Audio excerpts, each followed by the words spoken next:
Bonjour classe. Aujourd'hui, on va parler du pronom relatif. Woohoo! Okay, before we get started, what you need to understand is what a pronoun is. We just finished working with object pronouns. A pronoun replaces a noun. So what we gotta remember is that as we go through these sentences, something is coming out, all right? We're gonna replace a noun with these little words, these pronouns. In the case of object pronouns, it was le, la, les, me, and te, all right? We have two relative pronouns, qui and que. That's what we're going to talk about today. We call them relative pronouns because they relate two sentences together. That's basically their job, is to combine two short sentences into one longer sentence. It makes our sentences and our paragraphs a little bit more interesting and less choppy. In English, they're almost always translated as that, or sometimes in English, we won't even say them. Here's an example. Here is a bracelet. I like the bracelet. Whenever we go through any of these sentences, what you have to remember is, what do these two sentences have in common? And the answer is the bracelet. So that's what I'm taking out. I'm going to get rid of one of the word bracelet and make a sentence. So here's a bracelet that I like. I've managed to combine these two sentences. Notice the bracelet only shows up once. So that is the relative pronoun. It has replaced the word bracelet. First relative pronoun we're going to talk about is qui. You have seen qui as who, and it will mean who sometimes. It also means that, depending on our situation. Sometimes it even means which, and as I mentioned before, sometimes we might not even say this word in English, but it has to be there in French. Qui is always replacing a word that is functioning in the sentence as a subject, and I'll give you an example. J'achète le bracelet est en or. So if we take a look here, I'm going to replace this word, bracelet. Okay, notice it is the subject of the sentence. The bracelet is gold. The bracelet is the subject. So when I go to replace le bracelet, I need qui. J'achète le bracelet qui est en or. I buy the bracelet that is gold. In English, I might even say I buy the gold bracelet, but that sort of changes our sentence around a little bit. So here's our qui. It has replaced the subject of this sentence. All right, it can be a person or a thing. We're really used to qui being a person, but sometimes, like in the case of our sentence with a bracelet, it can replace a thing, so you have to look out for that. All right, my second object pronoun is que, or relative pronoun, sorry. Que can mean that, it can mean which, it can mean whom as well. So just because we're talking about a person does not mean that we're going to use qui all the time. Sometimes we'll need que. We use que when the word that we are replacing is working as the direct object. So, j'achète le bracelet, ma mère adore le bracelet. I'm buying the bracelet, my mother loves the bracelet.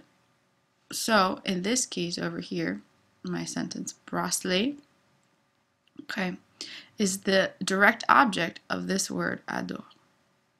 Alright, so this is the word we're getting rid of, okay? It's going to be replaced with que, and I'll show you how. J'achète le bracelet que ma mère adore. I buy the bracelet that my mother loves. In English, we might just say, I buy the bracelet my mother loves. In French, we have to have this relative pronoun que to combine them. Once again, que can replace a person or a thing. Alright, now something we got to look out for when we are using que. Remember, que is functioning as a direct object. And we just learned when we were working with object pronouns, I have to make agreement. Okay? So if we have a passé composé sentence, if we have a que, when the direct object comes before that past participle, we have to make agreement. And I'm going to show you, here's one example. La montre est belle. The watch is beautiful. J'ai donné la montre à ma mère. I gave the watch to my mother. The watch that I gave to my mother is beautiful. So here's my object, que. It's talking about la montre, which is feminine. So I have to make agreement. Here are 4 sentences that might help clear that up a little bit.